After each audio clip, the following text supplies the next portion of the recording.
महाराष्ट्र राज्यातील महिलांच्या कल्याणासाठी राबवण्यात येणाऱ्या मुख्यमंत्री माझी लाडकी बहीण योजना सध्या एक मोठ्या वादाच्या केंद्रस्थानी आली आहे।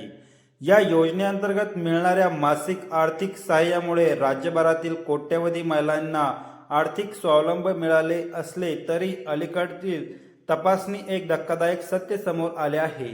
राज्य शासनाच्या माहिती व तंत्रज्ञान विभागाने केलेल्या प्राथमिक विश्लेषणानुसार सुमारे 26 लाख लाभार्थी योजनेच्या मूळ निकषात पूर्तता करत नसल्याचे दिसून आले आहे। ही माहिती समोर आल्यानंतर राज्यभर एकच हायतोळ माजली आहे आणि शासनाने तात्काळ कारवाईचे निर्देश दिले आहेत। आता या सर्व संशयास्पद लाभार्थ्यांची भौतिक पडताळणी करण्याची मोहीम राज्यभरात सुरू झाली आहे। या घडामोडीमुळे राज्यातील योजनेचे पारदर्शकते चिन्ह निर्माण झाले असले तरी शासनाच्या प्रथम पात्र महिलांना आश्वासन दिले आहे की त्यांना हक्कात कोणताही कपात केली जाणार नाही। ज्यांना 2100 रुपये मिळणार आहे त्यांना 2100 रुपये मिळणारच असा मुख्यमंत्री एकनाथ शिंदे यांनी वचन दिले आहे।